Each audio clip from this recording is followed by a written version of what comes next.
From bureaus worldwide, this is FSN. Yeah, cheers, Ollie. Thanks very much. Welcome to Monday's programme. March Madness, Weather Madness. We had it all yesterday. Snow, hailstones, thunder and lightning, light drizzle and torrential rain. Somebody was messing with the machine, I tells you. I say that in jest, but you never know.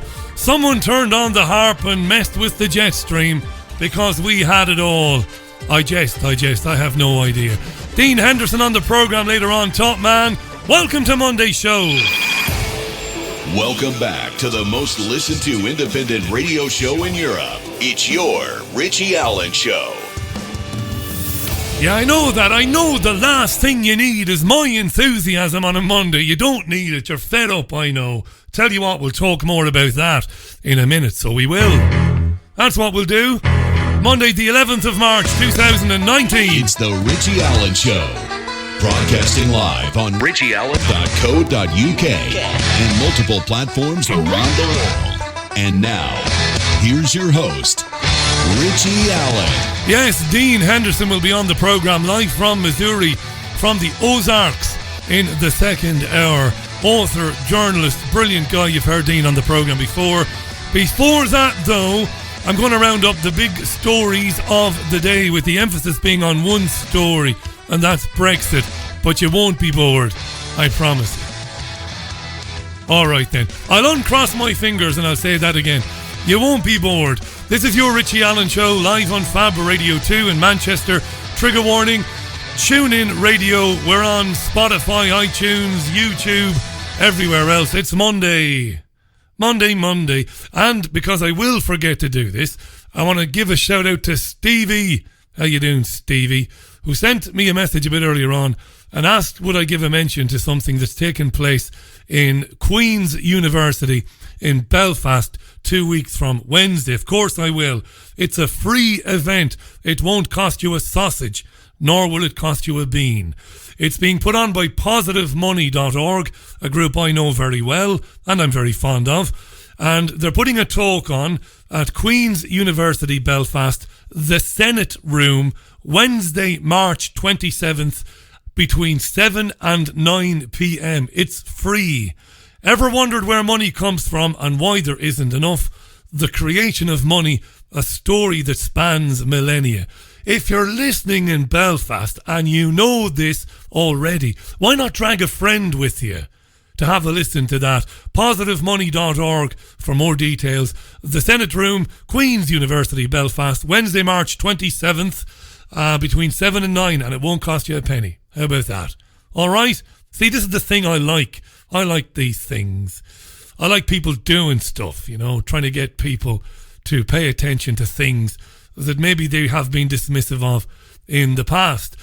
Good week lined up for you. John Wedger on tomorrow about the Westminster leg of the independent inquiry into child sex abuse. And Christopher Monckton, Lord Monckton of Brenchley, will be on the programme tomorrow to talk about the Brexit betrayal.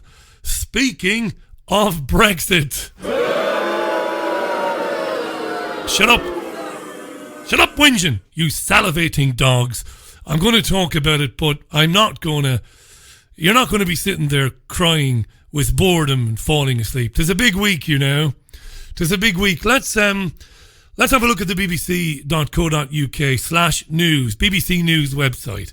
A second Commons vote on the Prime Minister's Brexit deal will go ahead tomorrow, according to ministers, as the Labour Party says the government was in chaos.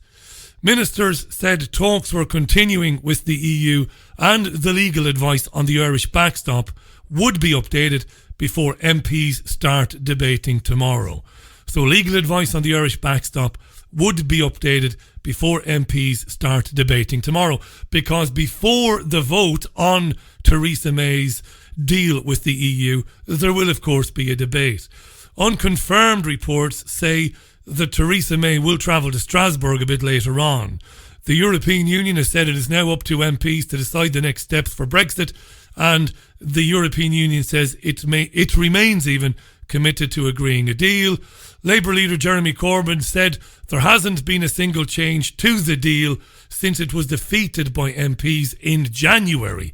She lost it by 230 votes, you might remember. Record numbers. Following speculation, the vote could be postponed or downgraded. The Prime Minister's office said the motion to be debated would be published later on Monday, although, strangely, no details of what it might contain. Sky News reporter Michelle Clifford said she believed that the UK-EU parties reached a deal on the backstop on Saturday, but that the cabinet said no. This is interesting. Michelle Clifford here saying that her information is the two negotiating teams did come to a deal on the backstop on Saturday, but however, apparently the cabinet scuppered that. Michelle Clifford. Now, interestingly, if you ask what's the point of her going there now, what we've been hearing today is actually that a deal was very close to being secured on Saturday. EU ambassadors were briefed today by the negotiating teams. They were told a deal was very, very close indeed, but it was actually vetoed by the cabinet, and Theresa May had to call Jean-Claude Juncker yesterday to inform him of that. So maybe she thinks there is something still to push for. She isn't giving up. As I say, she spoke to Jean-Claude Juncker yesterday, spoke to him again today. She's also been speaking to a number of European leaders. She really is using every last hour and every last minute to try and get this deal over the line. Of course, the critical issue still remains the backstop. There are differences between what the UK and the EU are demanding. Can they be resolved? I think a lot of people are now looking not to this week, but to next week. There's a European summit.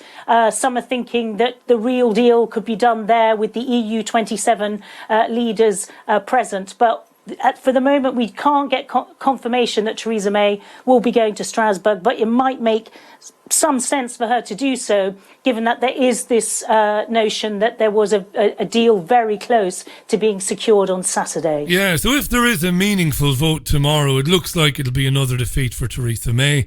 As I said, caned last time. If she loses tomorrow, I mentioned this on Sunday View yesterday, but it's important to repeat it.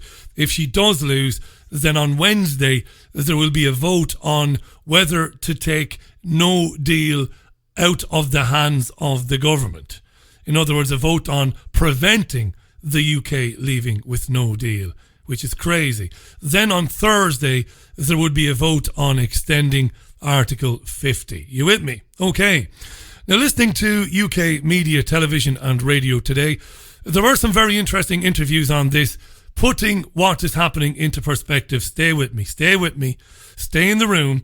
Suella Braverman is a Tory MP. She favours leaving the European Union. On Radio 5 Live this morning, Suella Braverman says the European Union has been intransigent. Professor Nicky Campbell, he's far from a professor, the presenter, I should say, Nicky Campbell, invokes John Major, and he mentions dangerous far-right English nationalism.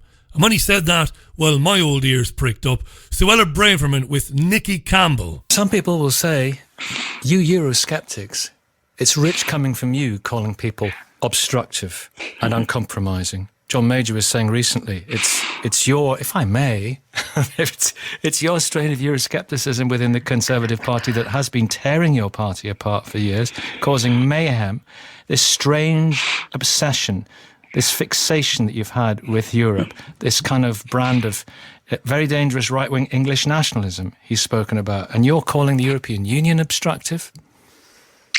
I am. I think the blame at this moment does lie very much with the EU. I don't think I've ever been really fixated with the European question. All I'm doing is trying to honour the referendum result, which is to leave the customs union, leave the single market and stop free movement and the Court of Justice continuing over our laws. And I'm trying to honour the manifesto pledge from 2017, which repeated all of those promises. And that's all I'm looking at. I'm a very, very simple person. I just want to... No, you're not. The government to honour those promises. You're an intelligent person. Listen, did the British public vote to leave the customs union and the free market, as you put it? specifically? Well, during the referendum, David Cameron, then campaigning for Remain, George Osborne, all the main campaigners who were very, very high profile in that campaign made it very, very clear that leaving the EU would mean leaving the single market and the customs union. They are what the EU is. If you don't leave the customs union or the single market, you're not leaving the EU. Yes, and that has been one of the most persistent lies, that me and you, or you and me, that we're a bunch of tobacco-chewing, slack-jawed yokels, dungaree-wearing, barefooted morons who didn't know what was going on 2.5 years ago. Good night, John Boy. That's what it's all about. That we didn't know that by leaving, we'd actually be leaving. Who'd have believed that? That if you voted leave, that we'd actually leave. But that's what they've been saying. And she's right. They were told repeatedly, over and over again, that if we would be screwed if we left, and that we wouldn't have the protections of the single market in the customs union. This is true. I won't waste your time playing the audio of David Cameron, the pig fancier, and George Osborne, the pigeon fancier. I won't play all that audio. I've played it too many times, and all the Labour MPs who said at the time, before the 23rd of June 2016 referendum, they kept saying, be careful now, because if you vote, you're out, you're finished. It'll be catastrophic, you'll have no single market. But we're a bunch of deliverance types playing banjos, and we were that thick we hadn't a clue, apparently. They're saying it over and over and over again. People did know. By the way, Nicky Campbell mentioned dangerous English nationalism. I want you to keep dangerous English nationalism in mind, because nationalism has been turned into a dirty word, hasn't it? That it is wrong and sinister and hateful to be nationalistic in your outlook, you rabid racist Jew. It's been an amazing thing over the years, and it hasn't been it hasn't been a post-Brexit thing. Nationalism and those who have a nationalist outlook have been on the run and have been put on the run by UK media for years and years and years. I'm not saying there aren't a bunch of knuckle draggers, right? Tommy Robinson supporters, lunatic. I'm not saying that. Yes, they exist. But nationalism doesn't mean those lunatics, right? It's what the media wants you to believe. Anyway, keep it in mind. Far-right nationalism, as Nicky Campbell mentioned, and John Major. Anyway, so among those who want to properly leave the European Union, there's a sense of alarm today, Monday, March 11th. Let's hear from Marc Francois, Conservative MP and Vice Chair of the European Research Group. They are the so-called hard Brexiteers. He was live on Sky News this morning, and he reminds the Sky News audience that 3 years ago, and if you're in the UK, you will remember this, the government spent millions sending a letter to every household in the UK, a one-sided letter now, urging us all to vote Remain. And in that letter, which cost the government millions and was very one-sided, telling us to vote Remain, specific promises were made. 3 years ago, almost to the day, those letters arrived. Here's Conservative MP Marc Francois. I brought with me the leaflet that some of your viewers may recall went through the doors 3 years ago. This is the one the government paid £9 million of our money to try and persuade us to vote to Remain. But at the back, I don't know how well this will come out on camera, it says a once-in-a-generation opportunity. This is what we were told before we voted. And the key quote is, "This is your decision.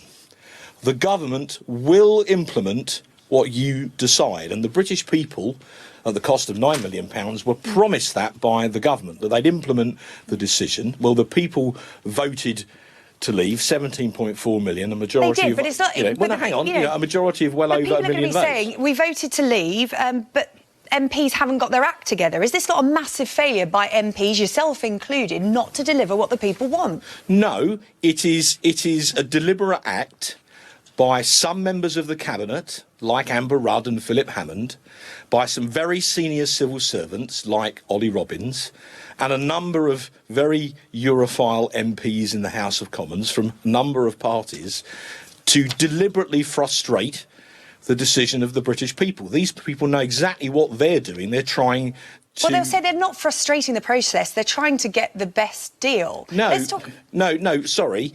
The withdrawal agreement does not take us out of the European Union. If you read it in detail, it does not. But it's the agreement. It's not a deal. It's an agreement to get us to the next stage. Well, it's a draft international treaty in actual fact. And if Parliament, which is why it's so important, because if we were to pass it in a meaningful vote, and then we'd have to ratify it in an act of Parliament because it's a treaty. Okay. If we were to do that, we'd be bound forever in international law, and it involves this wretched backstop, which means we could be in a customs union forever, which means we couldn't do our own international trade deals around the world, which means we haven't really left the European Union. Very important that the withdrawal agreement they're voting on tomorrow doesn't take the UK out of the EU, and if it's ratified at any stage in the future, it means never ever leaving the European Union. There should be no agreement.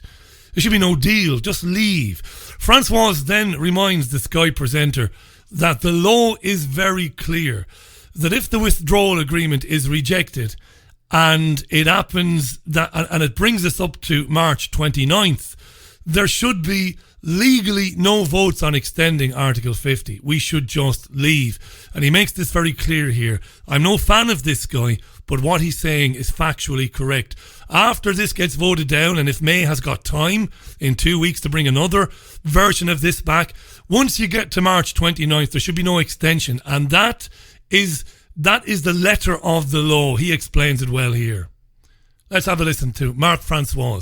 What people need to remember is the default position in law is that we leave on the 29th of March, both under EU law, under Article 50, and under UK law, under what's called the EU Withdrawal Act that Parliament passed last summer. So you say, what is the way forward?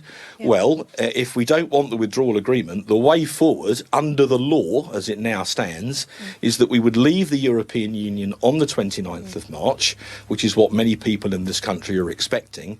We then trade temporarily on WTO terms, but in the long term, I think we all want a free trade agreement, sometimes called Super Canada, which means we can trade perfectly properly with our European partners with low or even no tariffs to our mutual advantage. So we can carry on economically, but we will no longer be under the control of the European Union, and our country will be free. Exactly. Remember that low or zero tariffs in the mutual interest of us and the European Union. It would be in their interest to do that, as they are more dependent on the UK as a market than the UK is dependent on the European Union. Simply put, they sell more to the UK than the UK sells to them.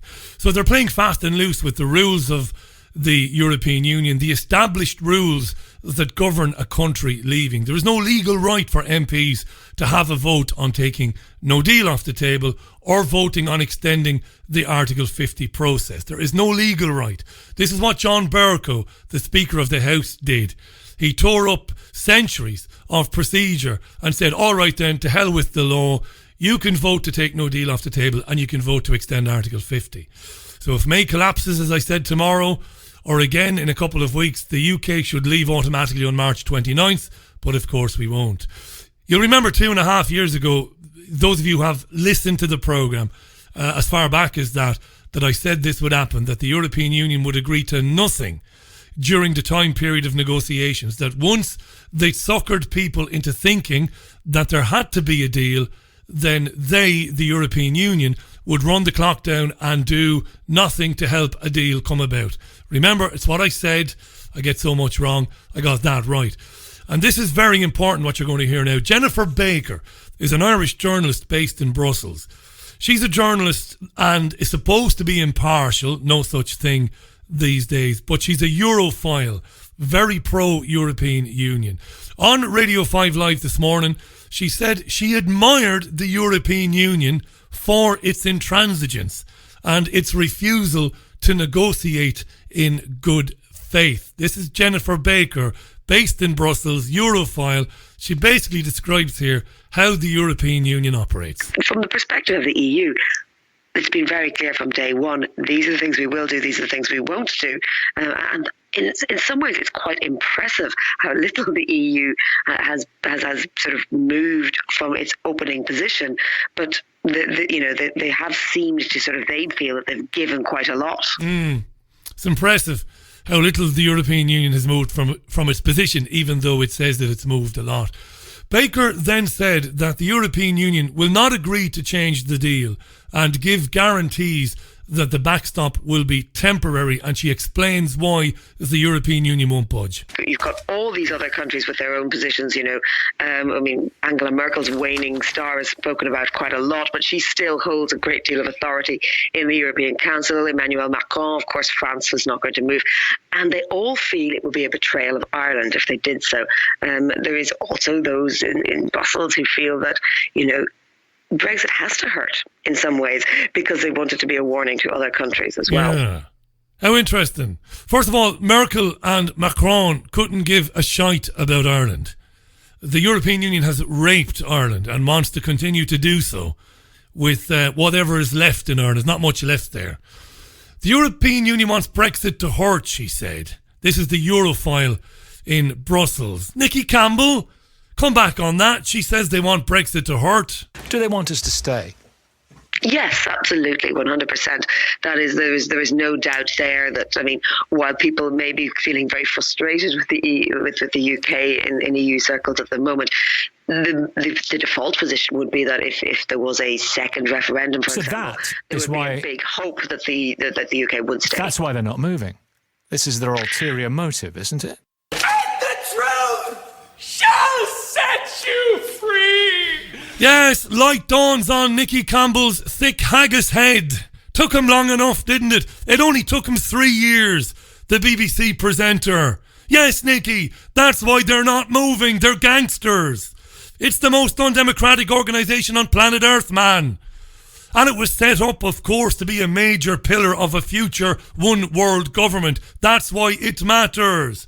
To those of you tweeting, it doesn't matter, it's a pantomime. Of course it matters. Of course it does. Because left unchecked, whatever is left of your freedom, of your right to freedom of expression, freedom of thought, your right to live, your right to have a property, your right to prosper, whatever is left of that will be siphoned off as this massive, fascist, undemocratic organisation takes more and more. Dawned on Campbell there. Wow, so that's why they're doing what they're doing then. They don't want us to leave. I said it 1,000,000 times in the last 10, 15 years. It was set up to be a massive pillar of that one world government, to render national parliaments no more than, what would you say, executors of EU policy. Yeah, that's about right. National parliaments have become nothing more than executors of EU policy, not representing the interests of their people in Greece, Italy, Spain, the Republic of Ireland and so on, but just basically passing on that which Brussels has decided must happen. They've wrecked the economies of dozens of countries in Europe, and they're only getting started. Foisted a false debt on the ordinary folk of Europe, and then, when you couldn't pay back that artificial debt, well, they asset stripped your country. It's what they do. It doesn't matter that the people of Europe are saying no to this, because the great unwashed, me and you, and Mickey O'Shea living next door to you, and Paula Johnson living on the other side, next door but one. You are slaves, ants, vermin. We don't matter. It dawns on Campbell. So what did Jennifer Baker say to Nikki Campbell after Nikki saw the light and said, well, that's why they won't move then, because they want us to stay. Jennifer Baker? Well, I mean, I would say it's an ulterior motive, yes, but it's a very, very prima facie explicit motive. I mean, that's been said several times. Donald Tusk, the head of the council, comes out regularly and says, you know, we're very sad that this is happening. We don't really want this to happen. I mean, I think everyone would feel it'd be a tremendous waste of time to have gone through all these negotiations if the UK turns around and stays, and there'll be a lot of head scratching, and the future relationship would be difficult one way or another. But from the EU point of view, it's the single market and the sort of control of EU borders is fundamental. They're not going to budge on that. They're not going to undermine their own position. As it were. It was their prima facie motive, she said, from the get-go. The European Union was out to wreck Brexit. So why negotiate at all? They're gangsters. So why wouldn't you tell them to fuck off? Why not? Because, as I've said 1,000 times before, whether it's Theresa May, whether it's Philip Hammond, whether it's Amber Rudd, or whether it's Yvette Cooper, whether it's Jeremy Corbyn, whether it's Tom Watson, politicians playing in the Premier League, every one of them was compromised many, many years ago. Compromised how, Richie? Well, debt, sex, scandal, something which never came out and is held in a filing cabinet somewhere as these people ascend the political ladder at a speed of knots. Now, Jeremy Corbyn didn't at a speed of knots, of course, but Corbyn became a useful idiot for the cabal in the game of divide and conquer, in the game of identity politics. But all of these people are compromised with Theresa May and her husband. It is corruption. That's why they don't stand up to them. You'll never know what Theresa May or any of these people actually really think about Brexit or the European Union or the European Central Bank, because it doesn't matter. Because as they moved up and up and up and up, as they moved up over the years, the 80s, the 90s, little drops of poison were dropped into their files. Things they were doing that nobody knew they were doing, like I said, sex, money, whatever. The European Union sits back. The commissioners, Tusk, Juncker, the president. Tusk is the president, of course. And the rest of them just laugh. They know it's not going to happen. Matthew D. Rose is a journalist and he's the editor of a book called Brave New Europe. He was on RT's Renegade Inc. programme at the weekend, and it was very good stuff. Now, in researching his book and designing his website, what did Matthew D. Rose discover about European identity and national identity? Listen closely. We thought there was this European consciousness within the EU, and we've discovered that's not the case. Why? People still think nationally. I know this is a word that you aren't supposed to use, but they do, and this is fact. The British still see themselves as citizens of Britain, the Spanish see themselves as citizens of Spain, the Catalans even see themselves as citizens of Catalonia. Who says, I'm European? You have a few exotic people, you have a few people on the payroll of the EU.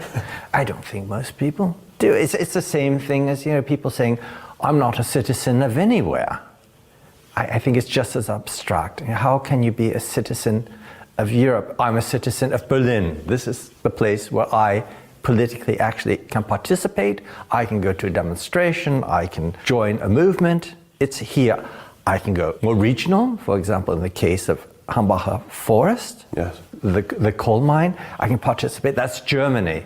But I don't go to Catalonia and protest. I don't go to Poland and protest. So politics is uniquely personal, like economics? Yes. Yes, very good this. Very, very good. Matthew D. Rose, author and journalist. Why are Europeans turning away from it?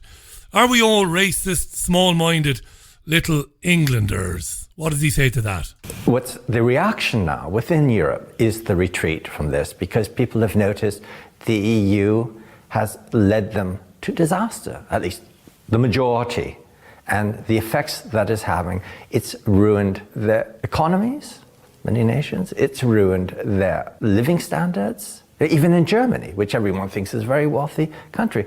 You have to remember 50% of Germans are worse off now than they were 15 years ago. Why has the EU got this legacy, in your view? Because the EU has been more concerned with interests of corporations, with the interests of finance, and not with the people in Europe. We've seen it in things like the Constitution, which was for them a real setback because people participated in the political process in the EU. And what did they do? They rejected the bloody Constitution. And what did the EU politicians do? They just changed the name and called it the Treaty of Lisbon and said, treaties no one's allowed to vote on, so let's do that. And this is what they've been doing. It is an undemocratic organization, and people are understanding this. And I think they're resentful because there's just no way of influencing the EU. Ask someone the name of the EU parliamentarian. I bet you 99.9% of Europeans don't know. This is brilliant and totally true. Most people in this country are, I would say, pig ignorant. Where do we get that from, pig ignorant? Pigs are clever, aren't they? At least I've read they're clever anyway. Ignorance is bliss. If I had to be pigeonholed, and I don't like to be pigeonholed, I would call myself a genuine socialist. Not a social democrat, but a genuine socialist in the vein of Allende and Chavez. And that's as close as you could get to labelling me. I don't have a racist bone in my body.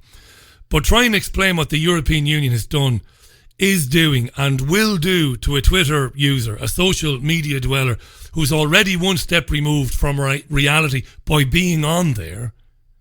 That's true, by the way. You're hanging out on social media on your smartphone all the time. You have already removed yourself mentally one step away from actual reality. I really do believe that. So trying to explain this to people, they'll just shout slogans at you. They take pride in their ignorance. It is amazing to me how people have become. It's a post-fact world. It doesn't matter. Then finally from Rose, and it's where we'll leave the European Union, he's asked about membership of the European Union, how it has damaged and devastated countries, and he talks a little bit about Greece. This is, what's his name again? Matthew D. Rose, that's right. I'm thinking Matt Rose, Matthew D. Rose, the author and journalist. So what has it done to Greece? God, look what they did to Greece. I think Greece is one of the great modern crimes. The difference is 80 years ago, the Germans just sent their army to conquer Greece. But we've learned via financialization, money is just as effective a weapon as armies are. And a lot cheaper. And a lot cheaper. And I'm not European, but I live here and I feel a certain responsibility. I am so ashamed of what we have done to the Greek people. I'm really ashamed. It is painful to think about it, what we have done. These are part of our civilization. These are people just like you or me, and we've done this to them. We've ruined their lives. We've forced a lot the young people to immigrate. There's no excuse for this. It's an absolute scandal. And this is what the EU stands for. And I can understand that people are increasingly upset because a lot of them are affected by this. They are losing their jobs. They're looking, for example, in Germany as in Britain. The rents are increasing. Why are people paying 40 or 50% of the wage for a flat? This is just unheard of. Yeah. Destroyed Greece. And he asks the brilliant question there, why are people paying 40 to 50% of their wages for a flat? Why are people in mortgage arrears? You know? Why have they lost their equity in their houses? Because interest rates have changed, or they got screwed by the lender who lent them the money for their mortgage. There are people listening to this programme who call people brain dead sheep. They say, oh, they're brain dead sheep, and they have no idea what it is to be alive. I wouldn't say brain dead sheep about anybody, because I know nothing. The older I get, the more that I know nothing compared to what I thought I knew. When I was 20, 25, 30, I knew it all, knew everything, the whole story. So I wouldn't call anybody a brain dead sheep, but I would say they have no idea what it is to be alive. But it's not their fault. You know? They think driving to work in a traffic jam at 5 o'clock in the morning, working like a lunatic for a corporation, hoovering down a lunch in 20 minutes, gallons of coffee, to get back to your desk to impress your supervisor. Targets, targets, targets, targets. Fuck it, I'll be opening these emails at home tonight on my time, but I can't complain because I don't want to get in bad with the boss. Into the car after work for more demolition fucking derby on the crazy roads, with road rage incidents every 2 minutes. Some guy stuck up your arse 3 millimeters away from your bumper at 60 miles an hour. You get home by 7, you might get home by 7:30, 8 o'clock, too tired to play with the kids. And guess what? Your wife has done the exact same job, but for a different company. Maybe it's not the same job. She's knackered too. She's had the same day as you, but for a different company. It's a fortune for a babysitter. You're up to your tits in debt. No sex drive. Forget about sex. Rinse and repeat every day. Mortgaged up the azoo. And people call that life. That's life. That's life. That's living. Heart attack before you're 50. You can't sleep, you don't know why, but it's because in and out of work you're glued to your smartphone and living online. You hold your smartphone in your left hand more often than you used to hold your penis in your right hand when you were an adolescent. You're a zombie. That's all you are. So when someone who has escaped that lunacy, like me, and I did escape it, rationally and academically explains it, and I have rationally and academically explained it without ranting and without using bad language to people, what do you get because of the life I just described? Because they are one step removed from reality, because of their addiction to the internet and computers and smartphones and tablets. What do you get when you explain to them rationally, as I've just done in the last half an hour? Well, they swear at you, shout slogans at you and call you a racist. You're a racist. This is the Richie Allen Show for Monday the 11th of March 2019. My name is Richie Allen, by the way. Thanks for joining the programme. A lot of tweets came in there. I will read some of them in a few minutes' time. And I'm hoping very soon Dean Henderson will be live from Missouri. The Ozarks, in fact. Live right now on Fab Radio 2 in Manchester, triggerwarning.tv, my website, and all the rest of the places. Always good to be with you. Big week of programmes coming up. The Brexit madness and plenty more as well. Dean Henderson next. Well, not next, but soon. Back after Chris Rea, The Road to Hell. Chris Rea, The Road to Hell on The Richie Allen Show. The time is 17 minutes to the top of the hour. Dean Henderson has signed in, legend, and will join me after the top of the hour, shortly after the top of the hour. Loads of tweets. Hi to Faisal. How you doing, Faisal? To Patrick, who says Matthew D. Rose knows his onions. He's telling the truth, of course. Faisal says you can blast a loud, angry rant in their faces and tell them what muppets they are anyway. This is when you're trying to get through to people. Leave your identity. Leave that which you think you are to one side. Forget about what you've read. Forget what somebody else has told you to think. Think for yourself. It is a fascist, undemocratic organisation, a major pillar of the future one world government. The destruction of sovereignty. It couldn't be simpler. How do you concentrate all the power in the hands of a tiny few people? Well, you create an organisation like a European Union. Right? It's as simple as that. And you pretend that it's a very benign thing. You say, well, after the Second World War, we better all come together and huddle up, light the campfire there, and we'll all get on well and we'll never kill one another again. And you get people to believe that was the reason.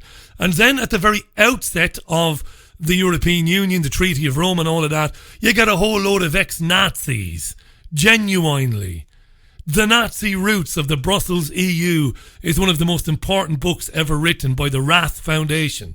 In the early days, it was all Nazis because, of course, the international pharmaceutical and oil cartels, helped along by the financial families, the elites, wanted the Germans to win the Second World War so that they could control the spoils of a Nazi-dominated Europe post-45. That's all true. But your children don't hear about that when they go to high school. Don't tell them that. Hi to Ruth, friend of mine who's listening to this in Australia in the small hours of Tuesday morning. That's right. At least I think it is anyway. How you doing, Ruth? Hi to Warrior Woman, to Cartoon Drunk, to Andrew Bell, to Sean McDonald, to Andy Newman, who says there is a photograph on the BBC News website of Theresa May behind bars. Is there? I must hop on over there in a minute to have a look, Andrew. Andy even, thank you for that. Hi to Night Sky Photographer. Hi to Paul Paranoid. How you doing, Paul? Thanks for listening today, Pan. I appreciate that. Hi to Sarah as well. A lot of excitement about John Wedger coming back on this programme tomorrow. I'm looking forward to that. I'm also looking forward to Chris Monkton coming on.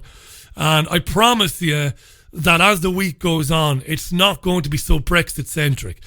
When I heard some of those interviews this morning that I brought you today in the monologue stroke rant, it was an open goal. I had to bring you this.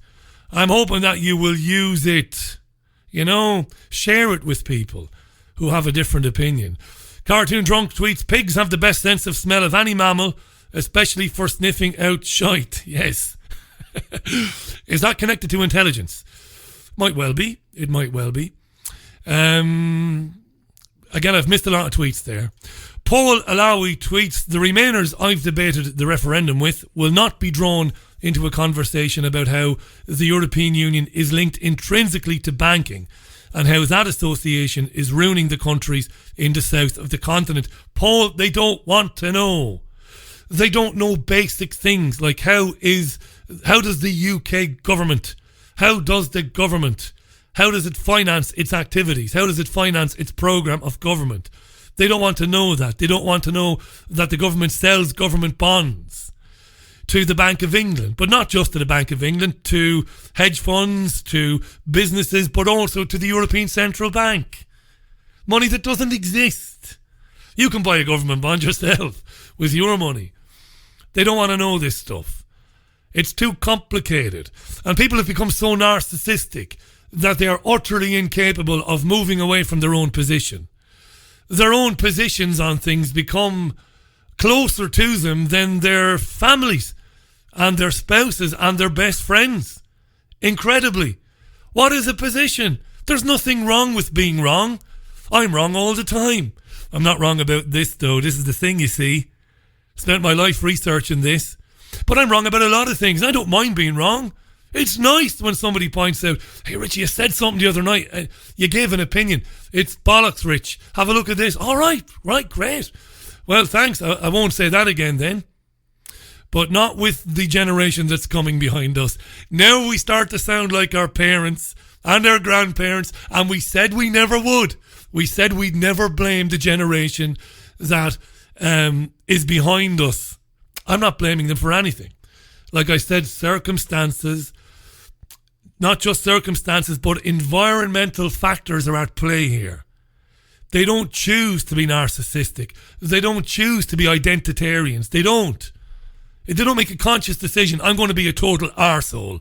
I'm just going to ignore everything that contradicts anything that I believe. I'm going to block everybody on Twitter and on Facebook, and I am going to refuse to even listen to people who disagree with me. I don't blame them because they don't choose to be like that. They don't. External environmental factors are doing it to them.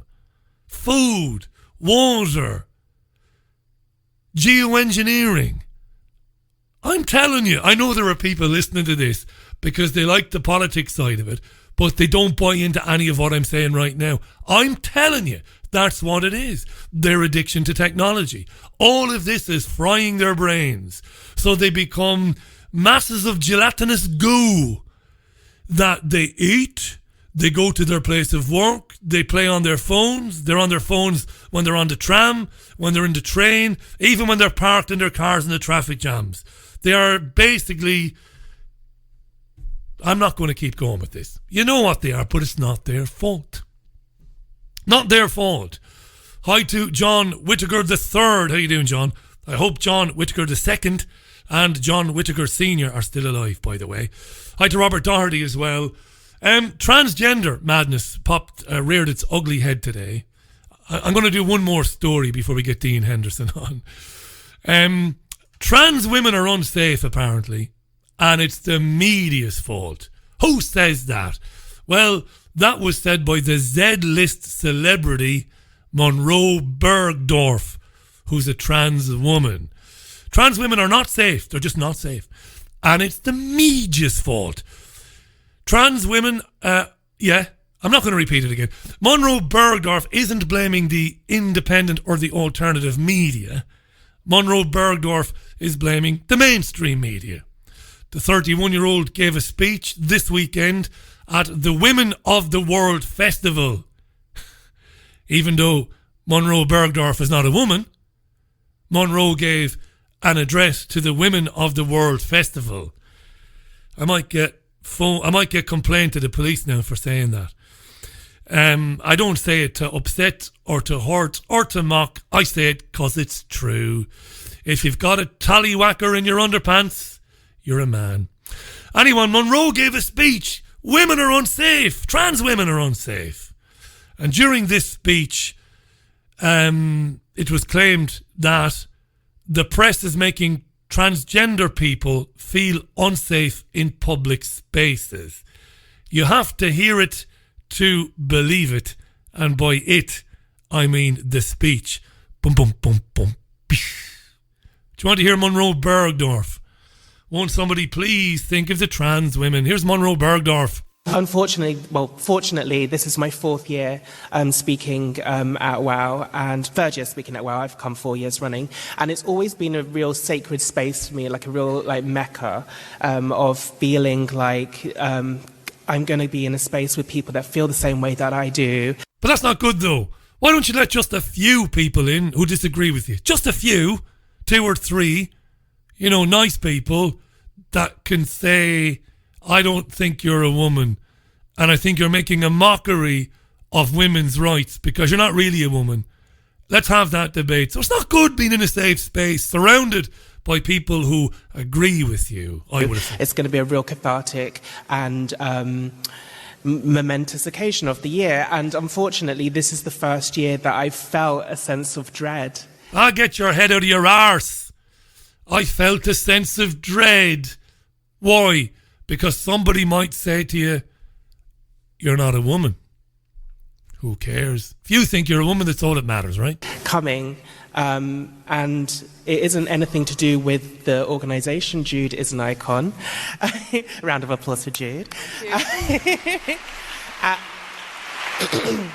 Unfortunately, it's got to do with the media narrative that trans people are the increasingly hateful narrative that trans women are a threat to cisgender women. What the fuck is cisgender women? Do you mean actual women, Monroe? Women with a clitoris and a vagina? Is that what you mean? How have we allowed these nutcases introduce words like cisgender? The media is hateful. It's introducing a hateful narrative.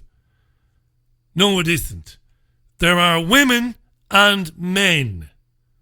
And some people are born with male and female organs, I know that. Cisgender. Women. Call them what they are. Women, not cisgenders. Women, and there's absolutely no statistics to suggest that this is the case, yet day after day we are seeing more and more influential women within the media write these articles, which is having a real effect on the lives of trans women, especially, and trans people, period. Yeah, people are disagreeing with us and challenging our lunacy on the internet, and we don't feel safe as a result of it. She's referring, of course, to recent stories in the news about trans women winning cycling races and trans women even taking part in other sports and doing very well because they're men. Because they're men. And they're stronger and faster. I did a story last year, do you remember, about a high school in America, 16-year-old built like Mike Tyson, built like... you remember back in 1988 when Ben Johnson cheated at the Seoul Olympics and took anabolic steroids. There was a story last year where a trans woman, so a man, a young boy who identified as a woman, had muscles coming out of everywhere, had a penis but identified as a woman, left every girl in the race. It was a national race, or it was a state championship. The closest girl to this trans woman was 40 or 50 metres behind him. That's what women are complaining about. Women are complaining about the fact that a trans woman, in inverted commas, which is a man who thinks that he's a woman, was able to rape women in a prison in this country. 4 women. That's the sort of stuff they're concerned about. They don't care that some men identify as women and wear women's clothes. Nobody cares about that. I certainly don't. I'll fight for any trans woman who says, I can't go here or I can't go there because I'm being discriminated against because I choose to identify as a woman. I'll stand with you. I'll stand with you. I can't get a job because all of these people here, they have openly stated that they don't like people like me. Again, I'll stand with you. But this is madness, this. This is lunacy, this. And it needs to be stopped. So, yeah. Monroe Bergdorf was not saying very much here. I was writing my speech this week because I was going to originally do a speech and I just threw it away and, oh God, don't, I'm going to cry. And I thought I need to speak about this. Oh, good God, I'm going to cry. Complete acute narcissistic personality disorder. That's what you're dealing with here, with this person, whatever it is. Whoever it is, whoever she is, whoever he is, whatever it is they think they are. This person, acute narcissistic personality disorder. Oh, I'm going to cry now in a minute. Get over yourself.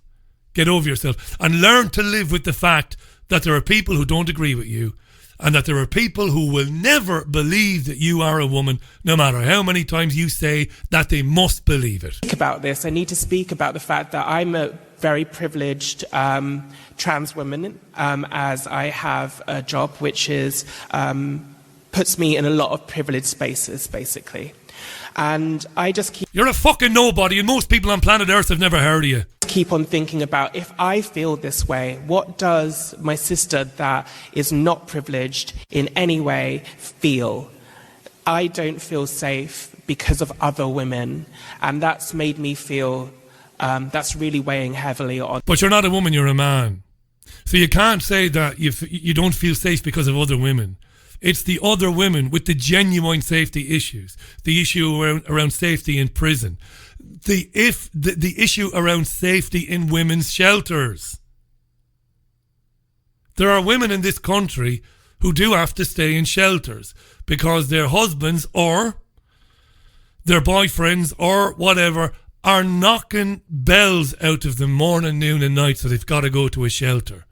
And what this crank Monroe Bergdorf wants is, Bergdorf wants, if a trans woman has been physically assaulted and abused by the trans woman's partner, which is equally as bad for the trans woman as it is for the real woman, Bergdorf wants the trans woman to be allowed to enter the women's shelter. Women don't want to have that. On me, and it's no way that any woman should feel. So I just want to speak about that, really, and just hopefully show some vulnerability to get people thinking about how this narrative is affecting even the strongest members of our community. Do you like yourself much, Monroe? Do you like yourself much? These people are fascists. They really are. We identify as whatever we want to identify as. Doesn't matter whether we are or whether we are not. That's fine, by the way. Do what you want. I've said this a million times. I have no problem. Never have had with anybody. Ever. I don't have that sort of prejudicial bone in my body, as I said earlier on. But don't tell me I have to buy into it. Don't tell me I've almost got to pledge allegiance to it. You know? If you didn't catch the end of Sunday View yesterday, University College Cork, of course, which has that hospital as well, the university, asking its staff to wear a badge declaring themselves to be an ally of the LGBTQ plus community. Crazy. You've got people who have never had a problem with people, never expressed a problem with people, have just gotten on with people and worked with people, now being asked to wear a badge to prove that they've got no problems with them. What's going on? Oh, it's crazy. More music, and when we come back, we'll have Dean Henderson. How about that, eh? Ah, yeah. It's a Monday. We're all in bad form on a Monday. I'm not actually in bad form at all. This is the Foundation's Build Me Up Buttercup on your Richie Allen Show. I say hi to John Martin, who's listening to the programme on the east coast of Spain. And he's listening with Martin, who's a regular listener. John, welcome to the programme. You'll probably never listen again. It's not the best programme to listen to as your first time. I'm normally more moderate than this. I'm normally calmer when it comes to talking about stuff. But thanks for listening today, John. I'm sure the weather is beautiful there in España. It's at times like this, March, April, I suppose, more than any time, the future Mrs. Allen and I miss Spain, because this is when Spain is beautiful. It's like October, November, February, March, April, beautiful. 23, 24, 25 degrees, gorgeous. Ruth, my Australian friend, is going to get herself into trouble. I'm wondering, Richie, if I can identify myself as Aboriginal, because then I can make a claim for the right to claim back the stolen land. Ruth. It's a very good point. This is the type of insanity that we are dealing with. There's no two ways about that. Keep the tweets coming in. Dean Henderson will be with me in about 90 seconds time, 2 minutes time. We nearly had a mishap today because there was a time change in Dean's neck of the woods this weekend. And when I said to Dean, come on with me today, Dean, at noon, thinking that Dean was 6 hours behind me, but in fact it's shortened because of the time change. He's only 5 hours behind us now, and I messed up. I always mess up when the clocks change, but Dean is he's sharing the blame for it today. Hi to Busy as well. Hi to Rich. Did I mention David Stanford? To Murray as well. Who cares what the media says? It's all fake anyway, says Murray. It is, but it's important to highlight what is being discussed in the media so that you can then take it apart, deconstruct it, and explain to people, you know, this is what's really happening in some cases, and in other cases, be humble enough to say, well, I don't know what's really happening, but I can tell you that what they are saying is happening is untrue. That's important as well. I want to say hi to my friend Phil Restino in Florida. How you doing, Phil? Makes a good point about nationalism. Talked about nationalism earlier on. I need to take some water. I'll do that in a second. The New World Order has accomplished quite well, Richie, demonising the word nationalism as racist, etc. Hey, who's going to want to be called a racist? It's very smart, those NWO bastards, says Phil. And they're bought and paid for media and foundation funded left only need apply social justice and activist groups. That's right. They have turned the word nationalist into a dirty word, into something that you wouldn't want to aspire to be. You know, they've turned nationalist into something that makes people think, it evokes images of knuckle draggers. Like the aforementioned Tommy the Tit Robinson, who only a year or so ago was introduced by a man. Now, if you're easily offended, close your ears. If you've got children in the room, they're doomed already, so it doesn't matter. If you're easily offended, close your ears. This is a guy who, just over a year ago, was introduced to a crowd in London by a man with a microphone. Standing next to Tommy Robinson, Stephen Yaxley Lennon, the guy said, let's introduce Tommy Robinson, blah, blah, blah. Send all the niggers home, he said. And what did Tommy the Tit do? He didn't smack him over the head with the microphone. He laughed at him, took the microphone, and then proceeded to spew his horrible crap. Which, by the way, I will fight to the death for his right to do that. Which I've said 1,000 times before. Wouldn't lock him up, wouldn't ban him. Let him say it so that we can see what he is. And nothing, another acute narcissistic personality disorder. Tommy. Look at his YouTube videos. Tommy Robinson being persecuted. Tommy, refer to myself in the third person. Nonsense. Has to take his penis out to count to 11. No brains. Said it before. That's the knuckle dragger that they want you to think of when they use the term nationalist. When genuine nationalists are a million miles away from that lunatic. Let's get Dean Henderson on the line. And when we do that, I'm going to have a sip of water. Not much I can tell you about Dean Henderson that you don't know before. He's a broadcaster, an author. His books are terrific. You can find him at hendersonlefthook.wordpress.com. That's hendersonlefthook.wordpress.com. His books are terrific. I'll tweet out links to him. You can follow him on Twitter as well. Former candidate for the Democratic Party. He appears and has appeared on some stellar television and radio programs. He's got a unique take on geopolitics. He's always brilliantly briefed. Let's welcome back to the program our friend Dean Henderson. Dean, welcome back. Hey, Richie. Glad we got it figured out. The old clock people kind of screwed us up there. The Illuminati like to throw us off with this clock stuff every once in a while, but we got it figured out. I'm an idiot, really, because I know at the back of my mind that around about this time of year, there are staggered clock changes. And the first one is in your neck of the woods, so I should have been looking out for it. But thank God, because I know you and Jill have plenty to do. You've got stuff to write, people to see. So the fact that you've hung around, even though I messed the time up, I'm really proud of you for doing that. Thanks for doing it. How are you, by the way? Good. I'm doing some planting today. We got spring coming, and so I actually used the last hour to go out and plant some chard and some kale and some carrots and getting the garden going, you know. It sounds idyllic, Dean. It sounds idyllic, and I do mean that. I love it. I'm in the middle of a big city where most of the time I hear sirens, police cars, ambulances. I just hear noise, and it's driving me crazy.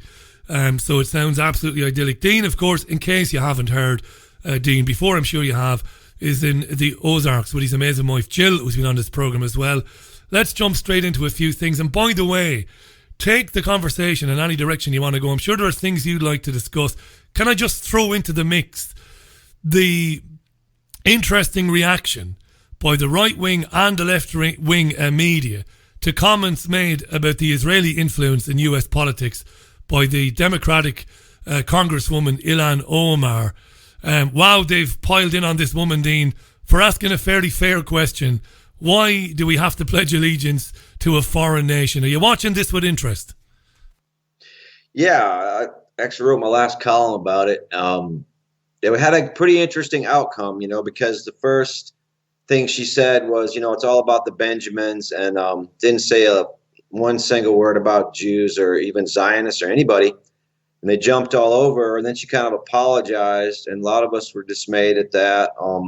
And then she kind of took a U-turn, and she kind of doubled down, and then she said at a town hall meeting in Washington, D.C., she said, well, why should I have to pledge an allegiance to a foreign country, which Alan Dershowitz and a bunch of other, you know, Israeli American, basically traitors to this country, because their allegiance isn't to America, it's to Israel.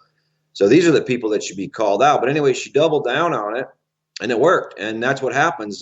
This is the dynamic, you know, when they go after you for telling the truth, you can't go and cower in a corner. You have to basically come at them and keep exposing them, keep shining a light on them. That's kind of what she did. So when they had the vote, it was supposed to happen on Wednesday, you know, because the Zionist lobby, the ADL, Anti-Defamation League, and AIPAC, they pressured the Democratic Party, because Ilhan's a member of that, to have, you know, to sponsor this bill that would, you know, denounce Zionism and stuff. And so what happened was the Progressive Caucus in the Congress and the Black Caucus, which are the two really only decent parts of the Democrat Party, because that represents the real left in America, not the fake left, they got behind her. And it was mostly women congressmen, Presley from Massachusetts, Ocasio-Cortez, this Pradip from Washington, who's of Indian descent,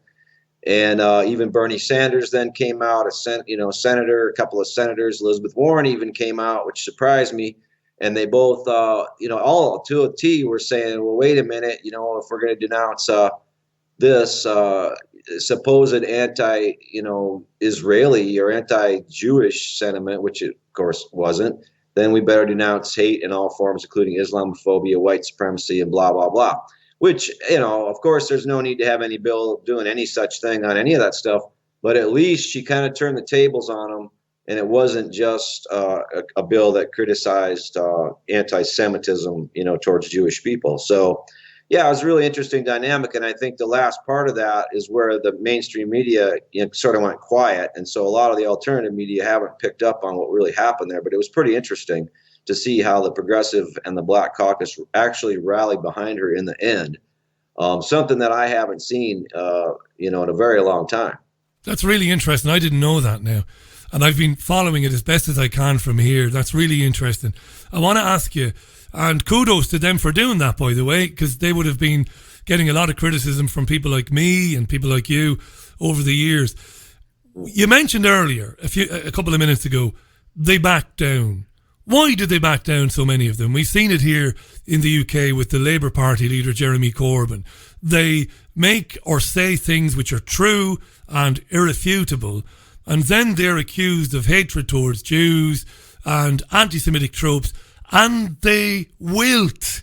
They wilt. Why do they? Why did they collapse, Dean? Well, there's just there's no courage in the body politic anymore in the West, I think. Very little. And, it's a lot safer to always be backed by this crowd of idiots who go along, and most of them go along because they're paid off by AIPAC, and they get campaign contributions from these people. And so the people that get paid off are always the ones talking the loudest.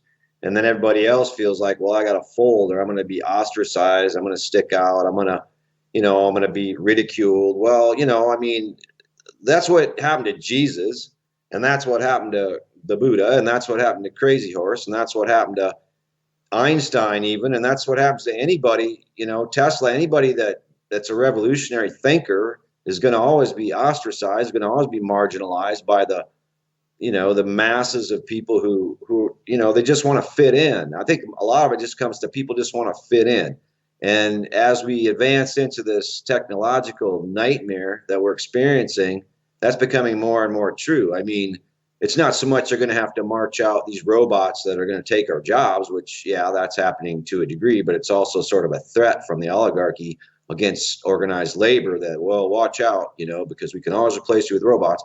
But it's more that they're going to be turning us without any kind of hardwiring or anything at all, that they're already sort of turning us into robots. And what I mean by that is this kind of groupthink that's developing where people are parroting the line of whether it's the Fox News crazy right or the supposed alt-right, which doesn't exist. It's just an extension of the crazy right, or whether it's the fake left and the Clinton Soros funded fake left, which isn't left at all, which is just kind of soft right.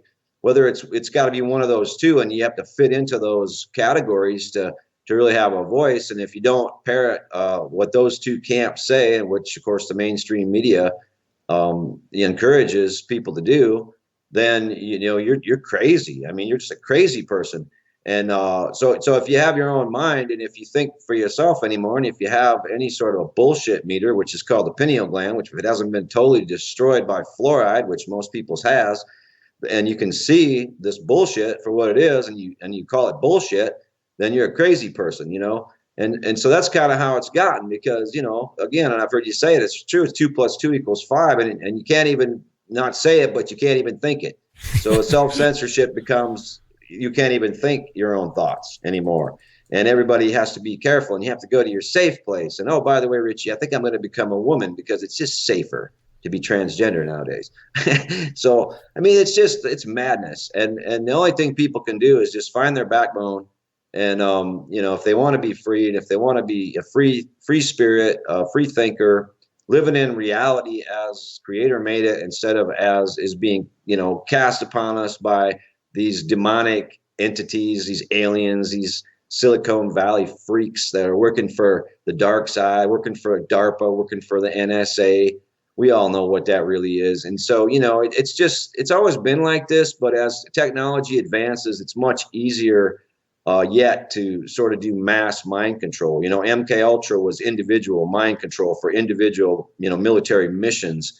But what they've learned now is to do this mass mind control, where there's this fake consensus of everything, and it's all lies. And so the people that are willing to not, that aren't willing to tell lies, fall outside of that, and they're becoming increasingly marginalized, ostracized, and now, as we see, you know, attacked by the censors of Google and YouTube and so forth, and literally deplatformed and taken off, so you can't even hear that perspective. I just noticed, you know, the anti-vax people have been under attack for the last week. Well, this week it's the chemtrails. Every chemtrails YouTube video now has a thing below it that says contrails, and it defines contrails as if, oh, this is a lie, and these are actually contrails coming out of these planes, you know. So that's an outrage. The noose is tightening. I didn't know that. So if I went on YouTube now and looked at a certain video about chemtrails, YouTube has basically put a disclaimer underneath it saying, wink, wink, all of the above is bullshit. Yeah. Wow. Yeah, at least on my computer, because it's always different. I mean, no, I've seen something like that. I know they've done it to RT. On the RT videos, it says RT is owned and operated by the Russian government or something like that. You know, right. So what? What do you think the BBC is, morons? Yeah, right. You know? Who do you think owns NBC? Oh, General Electric. Well, this is a little disclaimer. General Electric is a Crown agent. It's a subsidiary of Crown Agency Corporation. Yeah. But of course, they won't do that, you know. No, so it's all just, you know, now they got the algorithm sorting it out and reinforcing the lie, and so they don't even have to. So it's a military operation, and it's called mass mind control, and it's really beyond anything Aldous Huxley or George Orwell could have described to us. Although it's very eerily similar in some ways, because both those guys were part of the club and knew exactly what was coming. Yeah, they were uncannily accurate. Dean Henderson is our guest. HendersonLeftHook.wordpress.com. You wrote a brilliant piece, by the way, on Venezuela. I'd like to chat about that, if that's okay with you. Like I said, I don't normally say that to guests. I normally dictate what we talk about, which is probably not good. But with you coming on today, we've not spoken for a while. But talk about Venezuela. The last thing I would say about Ilhan Omar is I wonder, has she and others looked at what happened to Cynthia McKinney? Because Cynthia McKinney didn't back down when they came after her and continued to talk about the pact and the pledge and what Israel was doing and how it implied its lobby in DC, and eventually they destroyed her.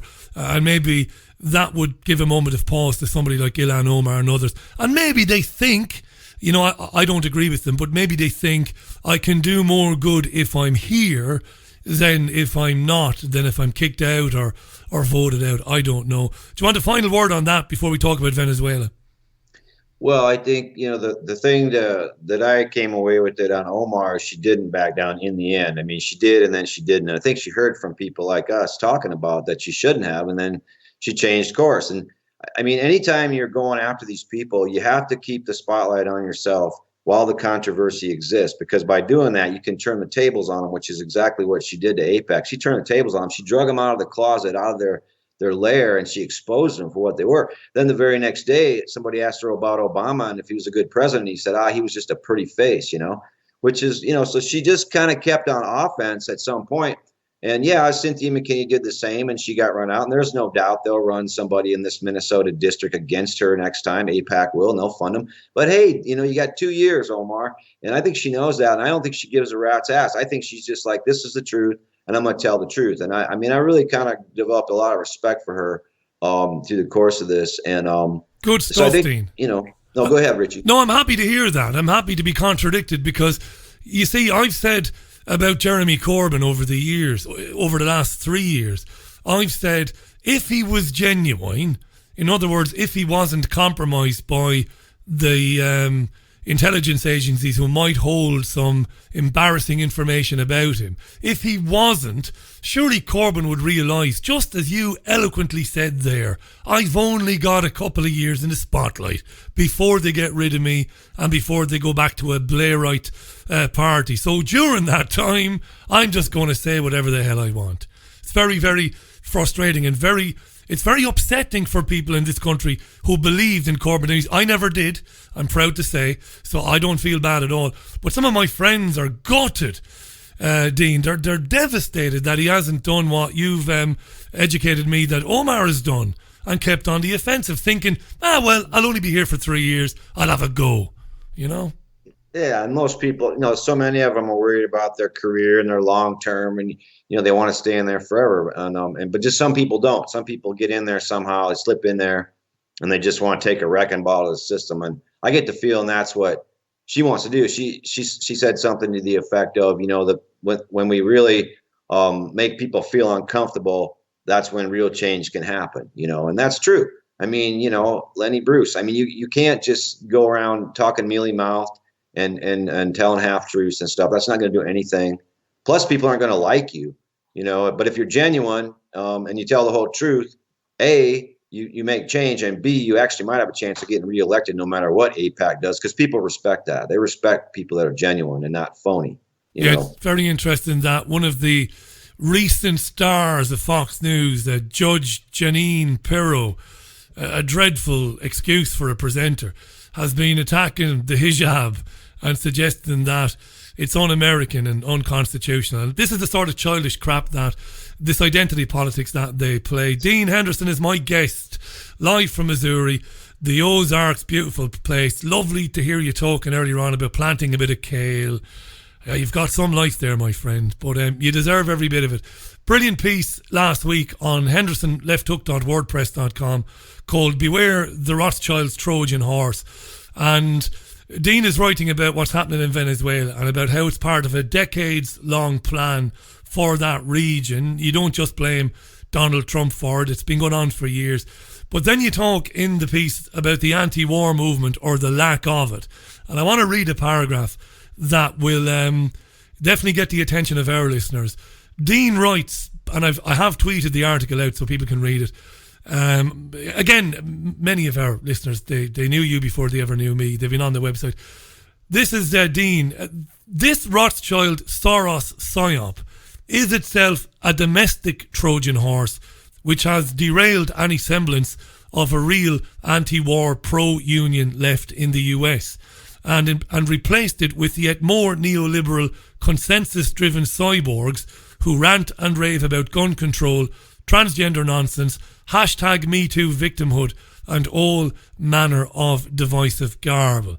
Now, this will be of great interest to my friend Phil Restino in Florida, who also laments the destruction of the genuine anti-war movement in the US. Phil is a peace activist. He's a top man. Tell us about this psyop to destroy the anti-war left in the US, the genuine one, and how that's come about. Well, I think it started with the colored revolutions that you saw overseas under Obama, and how effective that was for the CIA and the military-industrial complex to do these things in Georgia and in Lebanon, in Ukraine, in Egypt, Tunisia, all these places, Libya. And, that was all open society money from George Soros, using NGOs. I mean, they've always used USAID kind of as when you see aid starting to pour into a country, the CIA is right behind it. Or when you see the Peace Corps go into a country, the CIA is right behind it. But now they've got these NGOs going, and Soros is really the driving force. So Soros, first thing you have to know is that Soros has always been the Rothschild family's number one political lieutenant. I mean, there's nobody that's done more for them. Kissinger is sort of the Rockefeller guy, and Soros is the Rothschild guy. So then you have to ask yourself, why would the Rothschilds be funding these colored revolutions? Well, of course, that's about resources. That's about privatizing the economy of the Ukraine, since it produces the most barley in the Eastern Hemisphere, for example. It's the breadbasket of the Eastern Hemisphere. So that's obvious. It's about resources. But then it goes domestic, and just about the time of this last election with Clinton, the Clinton Foundation kicking in a bunch of money because they're allied with these people. They're of the same mindset. They're members of the oligarchy. And so they turned it inwardly, and they started funding Black Lives Matter, which became just a really divisive, kind of a hate movement, blacks towards whites, and didn't talk about class, didn't talk about any conspiracies, didn't talk about who was fomenting this stuff, just kind of, pretty much turned into a race war. And then you have to look at, all these other organizations. Yeah, the hashtag Me Too movement, all these diversions that are happening in America.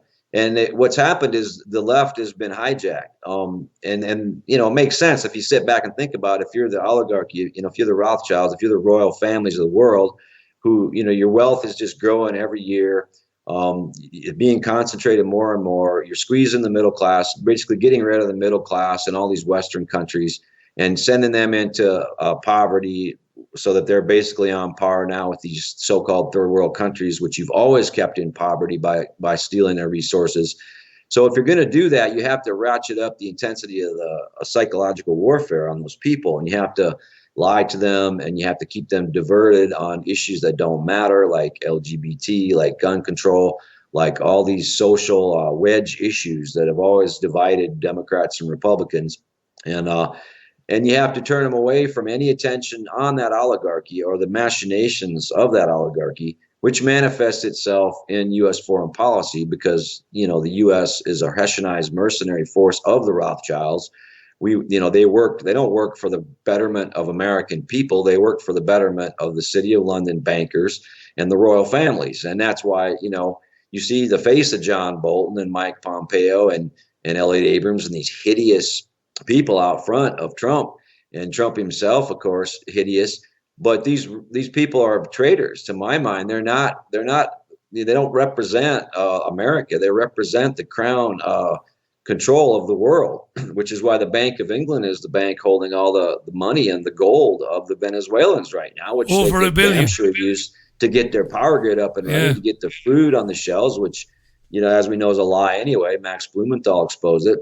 So, but really what happened is they turned all of this knowledge of using NGOs, using, nonprofits to steer foreign revolutions. And then they said, well, let's try that in the U.S.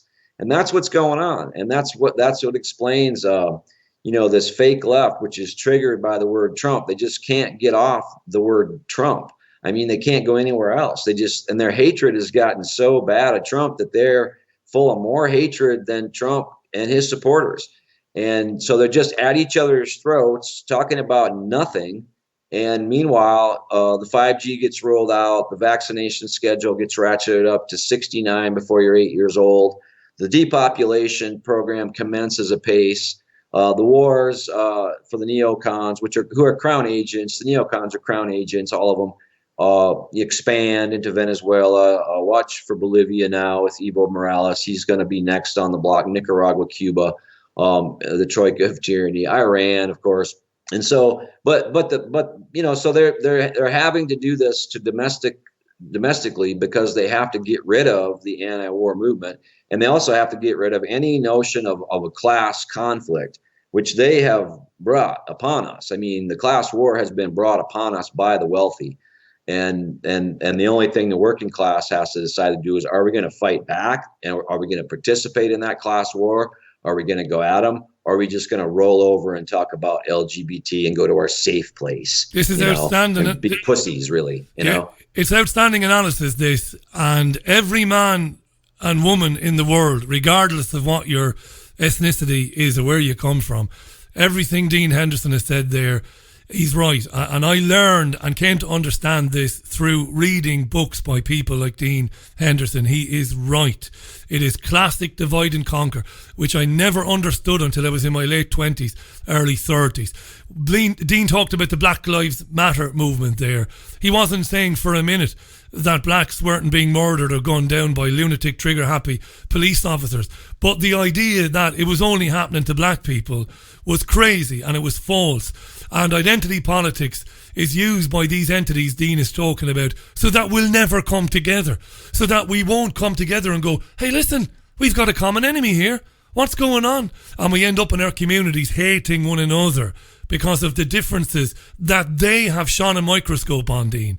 That's how I've come to see this, and they've brainwashed us into seeing that. I spoke about trans rights earlier on. I had a rant about a trans activist, but the truth is I don't care what you identify as or what you want to do. You're a brother or a sister of mine. We're all in it together. Ultimately, we've got the same enemy, but as long as we're killing one another, and I hate to admit it, but you are right.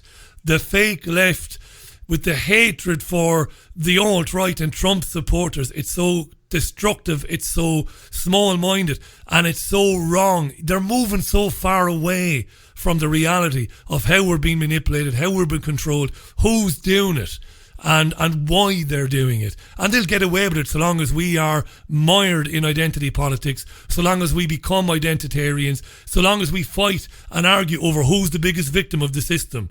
It's not you, Dean, I'm a bigger victim than you. Rather than say, hey, Dean, we're both under the hammer here. Let's do something about it. Yeah, let's be proactive. Let's offer solutions. Let's, you look at the Black Panthers, for example, back in the 60s. I mean, they weren't like that. I mean, they didn't hate white people. I mean, they hated cops, because the cops were part of the system. But not even individually as cops, but just the fact that cops they always defend the rich people. They always defend the property of the rich. That's what cops are for. I mean, you have to understand that. Cops aren't here to protect you and I. Cops aren't here to protect black people. Cops aren't here to protect Indians or anything like that. They're here to protect the rich.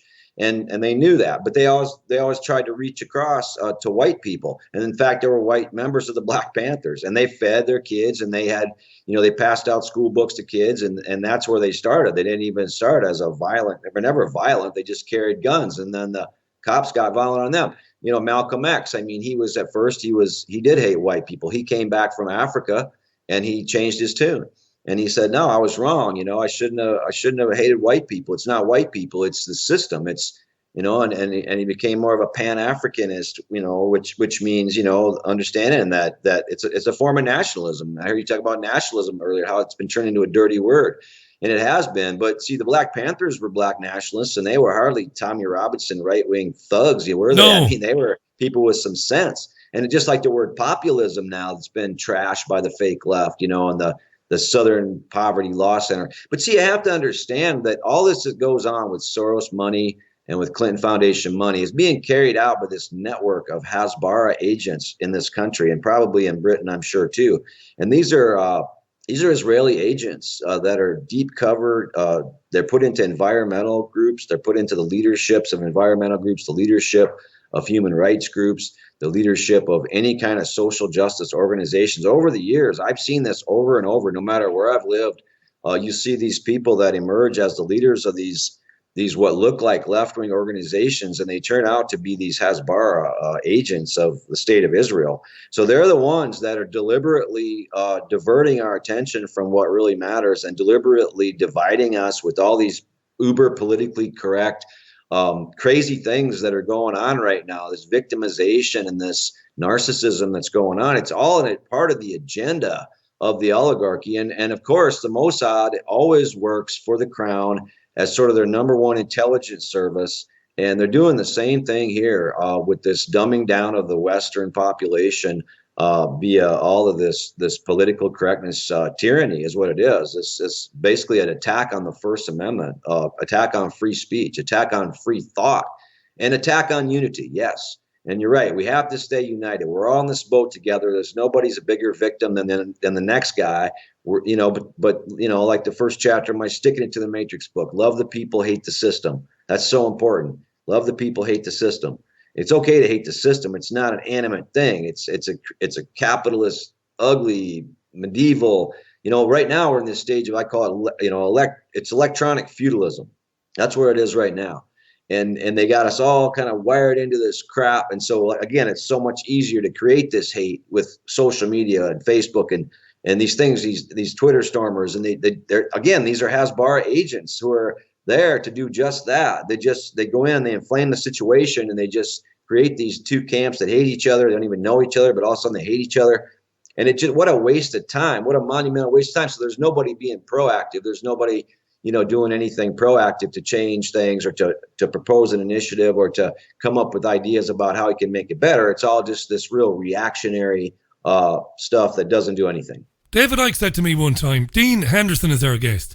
Henderson, lefthook.wordpress.com. This is must-listen stuff, folks. Later on, when this is on iTunes and on Spotify, share it with people. It's really important. I haven't spoken about identity politics for ages, and Dean has brilliantly segued into this. It's really important that, yes, be proud of what you look like and where you came from and your ethnicity, by all means, but it doesn't define you. It's not the be all and the end all of you, and you're not a victim. You know, yes, maybe some of your ancestors were, but you're not.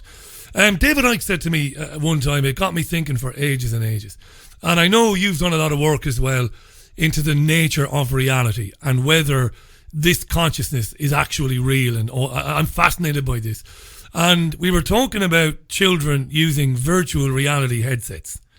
And David Icke said to me, he said, Rich, if you think about it, when the kids are using those headsets, they are actually now, when the headset is on, they are two steps away, or like 2 blocks away from reality, from themselves. So I said, explain.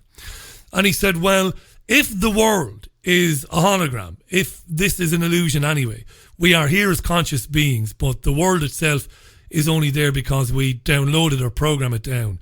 Well, then by just me speaking with you now, Dean, we are already 1 step away from reality. And what Icke said was that when you're living online, you're actually have moved 1 more step or 1 more block or 1 more street away from reality. And that's been going around and around in my head since he told me that a couple of years ago. And you've just talked about now being online all the time and what it's doing to people. Do you go along with that? Yeah, I do. And I would add to that you don't have to download that program. You know, that if you, and I learned a lot from Native American people on this level, spiritually, but if you understand the actual nature of reality, you know, the actual way that nature works, the natural processes that occur. And if you can stay in that grounded reality, then you don't have to download that reality that they're trying to get you to download. And they've been doing it for a long time, you know, long time. Edward Bernays, you know, the advent of television, the advent of MK Ultra, the DARPA net came out in '86. The internet, the World Wide Web, the spiders in the middle. It's still the same oligarchy. It's still the same bloodlines, the royal families that are the spider. And but now it's a net, and you're in it. And so the program, we have to remember who the program's coming from. I just think that's so important to remember, that the program is coming from the same bloodline oligarchs that have been running this world for thousands of years now. And you don't have to download the program. But yes, I agree. If you know, the more you're on the internet, the further into that download you get, the more downloading you're doing. I mean, literally, you're downloading things more and more. And Google, of course, the algorithms take you to the sites it wants. The Rothschilds want you to see certain sites. So they're not going to give you my site right up the top. They're not going to give Richie Allen's site at the top. They're going to do some other stuff, which is lies. Wikipedia is a big one. And they're going to give you that garbage because it's part of the program. It's part of the download that they want you to download. But the whole of reality has been for some time, you know, there's reality that the animals and the trees and the air and the water and everything exists in, and humans used to exist in. And then there's this kind of projection screen that's been pulled down in front of us. And we're supposed to see that instead, and that's the download. We're supposed to see that instead, and with the advent of television, that's when that really intensified. And the advent of the computer and the internet, it's a doubling down of the download, and then you get a kind of a feedback loop where there's so many people that are online all the time, or so many people watching television all the time, that the lies that the oligarchs can project through those screens. Whether it's through, you know, commercials or sitcoms where you're supposed to screw over your buddy and it's funny if you do, and if you're nice, you're just kind of a waif that lives in a van by the river, you know, or all these, you know, this garbage. Then the more people get dumbed down by this, then they in turn go around apologizing to the Benjamins, and prostrating themselves towards the oligarchy, and they become sort of the thought police against anybody who doesn't do that, which is like me and you and David, you know, and people like that. And then we get marginalized and we get isolated and we get ridiculed, just like Jesus did, because Jesus didn't accept the download either. And I'm not, you know, of any religious tradition, but Jesus was, to my understanding, a pretty cool guy. And so was Crazy Horse. And so, you know, so were a lot of people. But those people that we look up to, they didn't accept the download. See, they saw through the projection screen to actual reality, actual suffering that fake reality was causing people, and then they tried to do something about it. But the only way we can do anything about it is if we can first realize that there's a screen there that they're pulling down in front of us and kind of bust through that screen. And then we can start going, oh, okay, well, then that's reality. That's really what's going on. How many tens of thousands of kids now, dead in Yemen from, the different things that the Saudis and the British and the Americans are doing there. And okay, that's busting the screen. Well, there it is. Or, Venezuela, I get it. They want the oil. That's pretty simple. Rockefellers do run Venezuela. It's a fact through a guy named Gustavo Cisneros. And he's a Bank of Nova Scotia board of directors guy. He's Venezuelan. He's the biggest oligarch in Venezuela. And the Rockefellers own a lot of land and a lot of farms in Venezuela as well, more than any other country in South America. And in fact, this Lima group that rallied behind Guaido, the puppet, is a creation of David Rockefeller, just like the Caribbean Basin Initiative was, which created Haiti as the bottom of the rung slave wage platform country in the Western Hemisphere, where they could pay him 40 cents a day to make baseballs or whatever. So that's all beyond the screen. Why didn't Maduro, sorry to interrupt, Dean, why hasn't Maduro and why didn't Chavez before going back, Chavez, why weren't these people arrested and either exiled or charged for whatever crimes they did commit, and if found guilty, then put in prison? You see, a lot of people are upset that this puppet, as you described him, Juan Guaido, was able to waltz back into Caracas last week, where he was greeted by diplomats from other countries, and he was able to swan around. Why don't, I don't want people to be murdered. I don't believe in the death penalty or any of that, but due process. Is Maduro being a bit silly when it comes to dealing with these people? This guy from this banker you talked about, this Rockefeller plant, why doesn't he arrest these people? Yeah, it's a good question. And I don't know if I know the answer, and I don't know if I know what I do either, because, on the one hand, if you arrest him, the guy's in jail. He did commit a crime. My God, he's a traitor. It's treason. It's called treason. So they'd be perfectly justified just to hang the guy in a public square. On the other hand, put him in jail, he becomes a martyr. Put him in jail. You're going to ratchet up the anger and the justification of the West. They can sew that into their propaganda and say, "Oh yeah, see, we told you so, Maduro. He's a real tyrant. He put that guy in jail." Da da da. I just think as long as everything's going pretty good for Maduro, and I get the feeling it's going pretty good right now. See, I don't think this is working. No, I don't either. Very good. And tell me why you don't think it's working for because America. I think the Bolivarian socialism is so ingrained in the Venezuelan people. I mean, when you're starved out for decades by this group of oligarchs that run the country, I mean, when you're walking around Caracas or you're sitting on a corner begging because your kid doesn't have a meal that day, and you see these Alfa Romeos driving by with these people in suits and these big banks on every corner, and you realize, wow, there's only these few people. And then all of a sudden here comes Chavez. And I was in Venezuela twice during that period when, pre-Chavez. And it was horrible. I mean, you fly in, the first thing you see are these slums going up the hillsides of Caracas and just unbearable poverty. And then, you see this other thing with this handful of oligarchs running the show. So, I mean, once Chavez came in and got rid of that and gave free food and free education and put clinics in all these barrios and built houses for people, you're not going to take that away very easy, see? And that's what I think the West and John Bolton and all these idiots, they just don't understand it because they're so detached from reality and caught up in this American exceptionalism bullshit that they don't have any clue how most of the world actually has to live under their dictators like Guaido, because Guaido is the potential dictator here, obviously. Yeah. So they don't have any idea how ingrained this socialism is in the minds of most Venezuelans.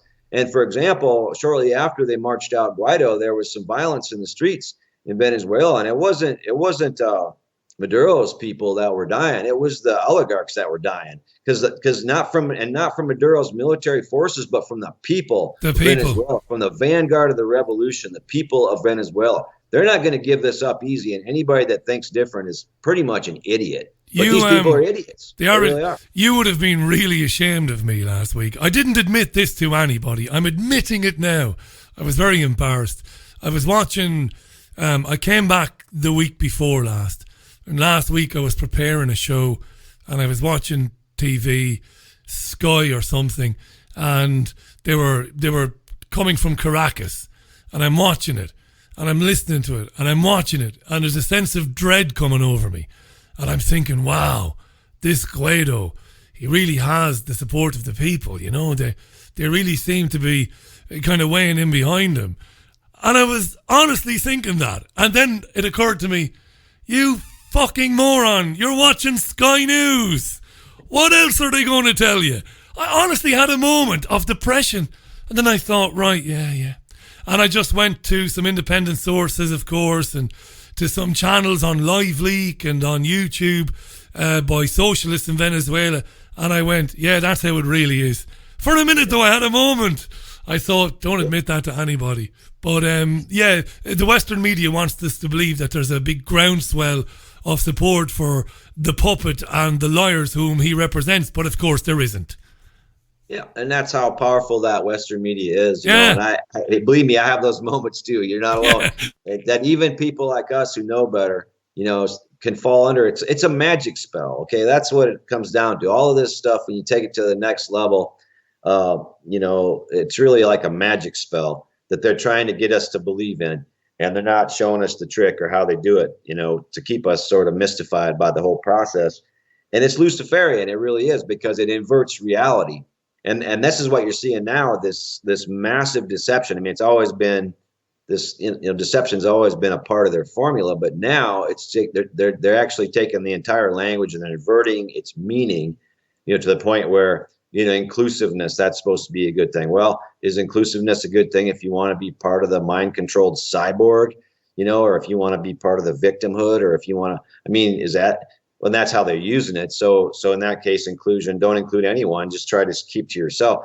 Tolerance, is that a good word? Well, sure, to liberals, that's a good word. Like me and you, old-time liberals, yeah, we're all tolerant. We're very tolerant people. You know, leave us alone, we leave you alone, da-da-da. But now, no, tolerant of what? Tolerant of evil, tolerant of interventions in Venezuela, tolerant of people that want to go to a safe room and every time somebody offends them and we're supposed to feel bad about it. I mean, so it's either just taking the entire language and almost like going through it word for word and turn it upside down to where good words are bad words now. Open-minded. Really? You want to be open-minded nowadays? Are you sure about that? So that your mind can be controlled and you know, the sieve of internet bullshit can be dumped into your cranium?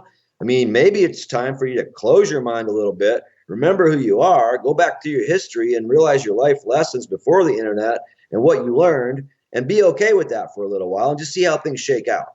You know, because it's really crazy what they're doing right now. And that's why you get this fake left. And that's why the left is really the target of this psyop, because they know that the only thing that can ever stop this oligarchy, this bloodline oligarchy, is actual socialism, actual redistribution of wealth.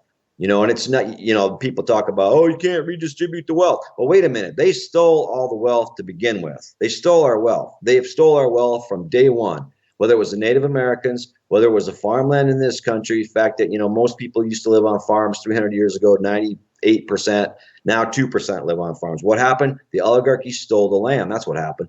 So it's not like we're just taking their resources. Yes. We're getting in return to us what they already stole from us. This is hugely important, because I was watching Hannity for my sins over the weekend, and I'm not violent, but I'd love to get a hold of Hannity. I'd love to have a minute in a room with him. And I don't claim to be a tough guy, but I can look after myself. I've had to take measures over the years to take care of myself. I'd love to have a go at Hannity. But anyway, they're talking about socialism. When they say socialism, they mean social democracy or social democrats. They don't understand socialism. And I'm going to give you the final word on this. I understand socialism. You've described it beautifully there. What Salvador Allende in Chile did and what Hugo Chavez did in Venezuela was they didn't take money from people that were wealthy, like factory owners and shop owners and business owners. No, they did not. In fact, under Allende and under Chavez, those that were doing well, middle-class people and, you know, wealthy people, they weren't robbed of their money. This is the greatest lie in modern history. What Allende and Chavez did, and you've described it beautifully, is they went and took from the cabal. That's what they took. Allende took copper back. He took land back. Chavez did the same. They didn't steal from people who'd built a 3-story house and who had horses. They didn't do that. Thanks for saying that, Dean. I'm going to give you the final word on that, my friend, and then I can't believe how quick the time is flown, but I'm going to ask you to come back again in early April. Final word on this to you. HendersonLeftHook.wordpress.com. Buy the man's book. Support brilliant journalism. Dean, final word, my friend. You've got to, if you want 90 seconds, you've got to go ahead. Great. Thanks for having me again, Richie. It's really, I always enjoy talking with you, man. So, the pleasure's mine. Yeah, you're right about Chile and you're right about Chavez, and it's just happened over and over. In Chile, it was Anaconda Copper, which is a Rockefeller-controlled company, straight up. And of course, Kissinger was Secretary of State at the time for Nixon, so it was accomplished pretty easily with the fake truckers strike. Again, a fake left trucker strike that brought down the government of Allende. But the key is nationalization of the resources of the cartel. So like we can talk all day to our blue in the face about, the trouble with vaccines, and we can try to do something within the Department of Health, for example, but it won't work because you've got Merck, Pfizer, GlaxoSmithKline. It's a drug cartel. It's a big pharma cartel. You can talk all day about, doing something in the ag department, putting more money to small farms or whatever. But until you break up the Cargill, ADM, Tyson food cartel, you won't get anywhere. You can talk to your blue in the face in the energy department about, we should put more money into alternative energy. But until you break up the Exxon Mobil, Royal Dutch Shell, BP Amoco, Chevron Texaco, Four Horsemen oil cartel, you won't get anywhere. Why? Because these companies in every sector I just talked about and every other one, media, 6 companies, so on, are being, the government agencies that are supposed to regulate those corporations are now under the control of the cartel. So the cartel tells the government agency what to do to protect its interests. So what we need to be real socialists is to start breaking up these cartels. And then we can actually get it to where a government actually serves the people. But, that's why Allende nationalized copper. I mean, we should nationalize, to my mind, the oil industry, the mining industry, the food processing industry, the banking industry. In other words, nationalize the Federal Reserve, and the insurance industry. I've always said, I said it when I ran for Congress, these 5 industries, if you nationalize those 5 industries, you'd go a long ways towards helping farmers, towards helping to create an alternative energy situation, towards getting people out from under the thumb of these insurance cartels, which are just money launderies for the royal families, all based in the Bahamas and Bermuda. You'd get a long ways away from big pharma, and you would just have a whole different system. But you have to break the cartels up first. And that's what I don't think people really understand. And that's what has to happen. And I'd say land reform is the other thing that a real socialist would do right now. Just land reform. Just Ted Turner, you got too much land here. We'll compensate you for it. We're not just going to confiscate it like Pol Pot or something, but we'll give you money for it. But dude, we got to have some of your land. We want to give this land to people or no interest loans to people. Say, go out and grow some food on this. Absolutely. Because he's sitting on millions of acres of land that he's doing fuck all with. So piss off. Absolutely right. See, people will say, socialism. In that case, Turner, it couldn't hurt Turner. You're absolutely right, Dean. We're sadly just about out of time on this. We'll pick this up again with your permission early next month, by the way. We'll make this a more regular occurrence as we were doing anyway last year in the autumn. Yeah. Give Jill a regards, by the way, Dean. It's HendersonLeftHook.wordpress.com. Links there to Big Oil and their bankers in the Persian Gulf. Brilliant. Illuminati, Agenda 21, and Jill's books as well about growing food, about real food, about saving seed. Amazing stuff. It's a really brilliant website with great resources on there. And he doesn't ask you for anything for it. Where you can donate and where you can help out, please do. HendersonLeftHook.wordpress.com. That was brilliant, Dean. Thanks, mate. Thanks for having me, Richie, and keep the fight. Look forward to speaking again in April, it'll be. Cheers, Dean. I really appreciate that. The brilliant Dean Henderson, absolutely top man is Dean. He's great, isn't he? That is pretty much it for today's programme. I'll be back with you again tomorrow at 5 p.m. UK time. I'm losing my voice tonight. I don't know why that is. I've not been shouting or anything. And I'm hale and hearty, by the way. Had a run this morning. Had a good run. Not killing or trying to kill myself with the running as maybe I was doing in the past. But a good run this morning. and I'm in good shape and in fine fettle. Right, very quick word about tomorrow's programme. I'll be joined by John Wedger. The independent inquiry into child sex abuse, which of course is headed up by Professor Alexis J, taking place, it's ongoing. It's been ongoing now for a couple of years. I know when it's expected to conclude, but off the top of my head, I can't think, but it's a long process. They're dealing with allegations made about Westminster and prominent people around Westminster, and they are hearing statements from victims who were abused or claimed to have been abused by very powerful people around Westminster. That's very important, so I want to get into that with John Wedger tomorrow. There will be a lot of news around Brexit tomorrow. I won't focus the whole first hour on Brexit tomorrow. I'll go a different direction, but then for about 30 minutes we'll have Christopher Monckton on the programme to talk about the latest on the Brexit betrayal. Christopher Monckton will do that, and I'm looking forward off the top of my head, do it quickly, Richie. I'm looking forward to Russell Whiting coming on the programme on Wednesday. Russell is in Nottingham. He's a peace activist, and I came across an interview he did with RT, and I really liked the sound of him, so I've invited Russell on, and he's agreed to come on Wednesday. So some very interesting stuff coming up this week. All right. Thanks so much to Dean Henderson. Thanks, Dean Henderson, lefthook.wordpress.com. What a man. Growing kale in the Ozarks. What a life that man has. See you tomorrow. Look after yourselves. Bye.